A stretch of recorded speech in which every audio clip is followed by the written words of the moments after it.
ಕಳೆದ ತರಗತಿಗಳಲ್ಲಿ ಅತಿ ಹೆಚ್ಚಾಗಿ ನಾವು ಪ್ರಾಜೆಕ್ಟ್ ಅಲ್ಲಿ ಒಂದಷ್ಟು ಸೈನ್ಸ್ ಸಂಬಂಧಪಟ್ಟಂಗೆ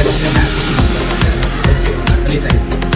ಜೊತೆಗೆ ಈಗ ಕಂಪ್ಯೂಟರ್ ಶಿಕ್ಷಣವನ್ನು ಕೂಡ ನಮಗೆಲ್ಲ ಬೇಕಾಗಿರೋದ್ರಿಂದ ಹಲವಾರು ಬಾರಿ ನಮಗೆ ಕಂಪ್ಯೂಟರ್ ಸಂಬಂಧಪಟ್ಟ ಒಂದಷ್ಟು ನಿಮಗೆ ಅನುಭವ ಇರಲಿ ಅಂತ ಹೇಳಿ ಈಗ ಒಂದಷ್ಟು ಮಾಹಿತಿಗಳನ್ನು ಆಲ್ರೆಡಿ ಹೇಳಿರೋದ್ರಿಂದ ಈ ಒಂದು ಕಂಪ್ಯೂಟರ್ ಅಲ್ಲಿ ಈ ಪಾರ್ಟ್ಸ್ ಆಫ್ ಕಂಪ್ಯೂಟರ್ ಅಂತ ಏನ್ ಹೇಳ್ತೀವೋ ಮೇಜರ್ ಆಗಿ ಜೊತೆಗೆ ಅತ್ಯಂತ ಮುಖ್ಯವಾಗಿ ಕಂಪ್ಯೂಟರ್ ನ ಕಂಡುಹಿಡಿದಂತ ವಿಜ್ಞಾನಿ ಬಂದು ಚಾರ್ಲಿಸ್ ಬ್ಯಾಬೇಜ್. ಯಾರು? ಈ ಚಾರ್ಲಿಸ್ ಬ್ಯಾಬೇಜ್ ಅಂತ ಕಂಪ್ಯೂಟರ್ ನ ಕಂಡುಹಿಡಿದು ಆಲ್ರೆಡಿ ಇಂಟಿಮೇಟ್ ಮಾಡಿದ್ವಿ. ಜೊತೆಗೆ ಈ ಪಾರ್ಟ್ಸ್ ಆಫ್ ಕಂಪ್ಯೂಟರ್ ಏನು ಪಾರ್ಟ್ಸ್ ಆಫ್ ಕಂಪ್ಯೂಟರ್ ಅಂತ ಹೇಳ್ತೀವೋ ಅದರಲ್ಲಿ ಅತಿ ಮೇಜರ್ ಆಗಿ ಲೀಡರ್ಶಿಪ್ ಅನ್ನು ವಹಿಸಿಕೊಳ್ಳುವಂಥದ್ದು ಯಾವ್ದಪ್ಪ ಅಂದ್ರೆ ಯಾವುದು? ಸಿಪಿಯು. ಸಿಪಿಯು ಅಂದ್ರೇನು? Central processing unit. Central processing unit ಅಂತ ಹೇಳಿ ಕರಿತೀವಿ.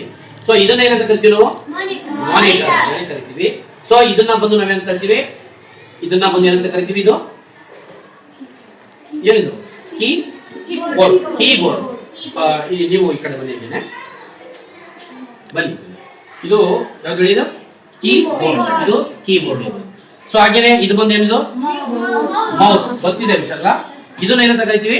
ಮಾನಿಟರ್. ಹಾಗೆ ದಿ ಪಾರ್ಟ್ಸ್ ಆಫ್ ಕಂಪ್ಯೂಟರ್ ಅಂತ ಅಂದಾಗ ಮೇಜರ್ ಆಗಿ CPU, monitor, keyboard and mouse ಇದನ್ನ ಯೂಸ್ ಮಾಡ್ತೀವಿ. ಸೊ ಮೌಸ್ ಅಲ್ಲಿ ನಿಮ್ಗೆ ತುಂಬಾ ಮುಖ್ಯವಾಗಿ ಎರಡು ಬಟನ್ಸ್, ರೈಟ್ ಒಂದು ಲೆಫ್ಟ್ ಒಂದು ಇರುತ್ತೆ.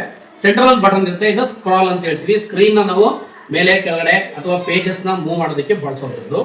ರೈಟ್ ಮತ್ತೆ ಲೆಫ್ಟ್ ಹೇಗೆ ಅಲೈನ್ಮೆಂಟ್ ಮಾಡಿರ್ತೀವಿ, ನಾವು ಅಸೈನ್ ಮಾಡಿರ್ತೀವೋ ಆ ಟೈಪ್ ಅಲ್ಲಿ ನಮಗೆ ಆಪ್ಷನ್ ಆಗಿ ವರ್ಕ್ ಮಾಡುತ್ತೆ, ಓಕೆ ಆಗಿ ಕೂಡ ವರ್ಕ್ ಮಾಡುತ್ತೆ. ಹಾಗಾಗಿ ಮೌಸ್ ನ ಆ ತರ ಬಳಸ್ತೀವಿ.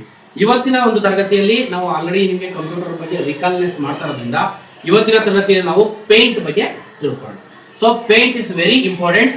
ಸೊ ಪೇಂಟ್ ಅಲ್ಲಿ ಏನಾಗ್ತದೆ ಅಂತ ಅಂದ್ರೆ ನಮ್ಗೆ ಈ ಆಕೃತಿಗಳನ್ನ ಬಳಸ್ಕೊಂಡು ಮ್ಯಾಥಮ್ಯಾಟಿಕ್ಸ್ ಅಲ್ಲಿ ನಿಮ್ಗೆ ಒಂದಷ್ಟು ಆಕೃತಿಗಳ ಬಗ್ಗೆ ಪರಿಚಯ ಇದೆ. ಯಾವ್ಯಾವ ಆಕೃತಿ ಬಗ್ಗೆ ಗೊತ್ತಿದೆ ನಿಮ್ಗೆ? ಹೆಸರು? ತ್ರಿಭುಜ, ವೃತ್ತ, ಚೌಕ, ಆಯತ, ಮತ್ತೆ ಷಟ್ಭುಜಾಕೃತಿ, ಮತ್ತೆ ಚತುರ್ಭುಜ. ಚತುರ್ಭುಜದಲ್ಲಿ ನಿಮಗೆ ಚೌಕ, ಆಯತ ಎಲ್ಲ ಬರುತ್ತೆ. ಪಂಚಭುಜಾಕೃತಿ, ಈ ತರ ಎಲ್ಲ ಆಕೃತಿಗಳನ್ನ ಬಳಸ್ಕೊಂಡು ನೋಡಿ. ಕಾಣ್ತಾ ಇದೆ ನೋಡಿ, ಇಲ್ಲಿ ಕಾಣ್ತಾ ಇದೆಯಲ್ಲ, ಇಲ್ಲಿ ಕಾಣ್ತಾ ಇದೆ ನೋಡಿ, ಇಲ್ಲಿ ಕಾಣ್ತಾ ಇದೆ ನೋಡಿ, ಆರೋ ಮಾರ್ಕ್ಸ್ ಕಾಣ್ತಾ ಇದೆಯಲ್ಲ ಇಲ್ಲಿ. ಸೊ ಆರೋ ಮಾರ್ಕ್ ಇದೆ, ಪಂಚಭುಜಾಕೃತಿ ಇದೆ, ಮತ್ತೆ ಒಂದು ಲೈನ್ಸ್ ಇದೆ, ತ್ರಿಭುಜ ಇದೆ. ಇವುಗಳನ್ನ ಬಳಸ್ಕೊಂಡು ನಾವು ಒಂದು ಆಕೃತಿನ ತಯಾರು ಮಾಡುವಂಥದ್ದು. ಇವತ್ತಿನ ಒಂದು ಕ್ಲಾಸ್ ಅಲ್ಲಿ ನಾವೇನ್ ಮಾಡೋಣ ಅಂದ್ರೆ ಒಂದು ಮನೆ ಚಿತ್ರವನ್ನ ಟ್ರೈ ಮಾಡೋಣ. ಏನಪ್ಪಾ?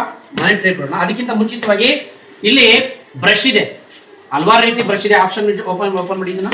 ಇಲ್ಲಿ ಡೌನ್ ಪ್ಲೀಸ್, ಡೌನ್. ಓಕೆ. ಇಲ್ಲಿ ನಿಮ್ಗೆ ಯಾವ ಕಲರ್ ಬೇಕು ಬ್ರಷ್ ನ ತಗೋಬಹುದು. ದೊಡ್ಡ ಬ್ರಷ್ ಬೇಕಾ ಅಥವಾ ಚಿಕ್ಕ ಬ್ರಷ್ ಬೇಕಾ, ಈ ರೀತಿ ಬಳಸಬಹುದು. ನಿಮ್ಗೆ ಯಾವ್ದು ಬೇಕಾದ ಬ್ರಷ್ ನ ಸೆಲೆಕ್ಟ್ ಮಾಡ್ಕೋಬಹುದು.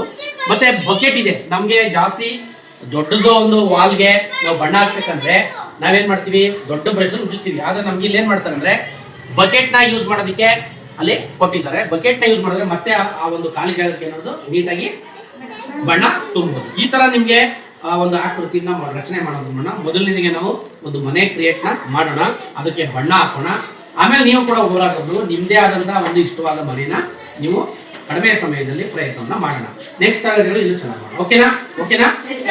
ಹಾಗೆ ಕಂಪ್ಯೂಟರ್ ನ ಕಂಡುಹಿಡಿದವರು ಯಾರು? ಓಕೆ.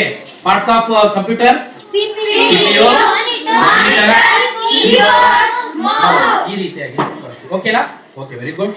ಈಗ ಜೊತೆಗೆ ಇನ್ನೊಂದು ಏನು ಅಂದ್ರೆ ನೀವು ಯಾವುದೇ ಒಂದು ನ್ಯೂ ಒಂದು ಫೈಲ್ ಅಲ್ಲಿ ಒಂದು ಚಿತ್ರವನ್ನ ಬರೆದ ಮೇಲೆ ನಿಮ್ದೇ ಚಿತ್ರನ ನೀವೇನ್ ಮಾಡ್ಬೇಕು?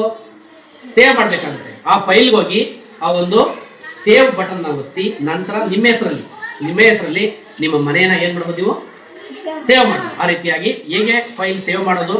ಫಸ್ಟ್ ಚಿತ್ರ ಬಿಡೋಣ, ಆಮೇಲೆ ಫೈಲ್ ನ ಸೇವ್ ಮಾಡೋಣ. ಇಲ್ಲಿ ಕಾಣ್ತಾ ಇದೆಯಲ್ಲ ಆಪ್ಷನ್. ಸೊ ಫೈಲ್ ಆಪ್ಷನ್ ಕಾಣ್ತಾ ಇದೆ, ಅಲ್ಲಿ ನಿಮ್ಗೆ ಆಪ್ಷನ್ ಬರ್ತದೆ. ಸೇವ್ ಆಸ್ ಹೇಗಿತ್ತು ಹಾಗೇನೆ ಮಾಡ್ತೀನಿ ಅಂದ್ರೆ ಸೇವ್ ಆಸ್ ಡೌನ್ ಅಲ್ಲಿ ಇದೆ. ಸೇವ್ ಮಾಡ್ತೀನಿ ಅಂದ್ರೆ ಅದೇ ಫೈಲ್ ನ ಸೇವ್ ಮಾಡೋದು. ಈಗ ಒಂದು ಚಿತ್ರ ಬಿಡೋಣ, ಅದಾದ ನಂತರ ಇದು ಮಾಡೋಣ. ಓಕೆ.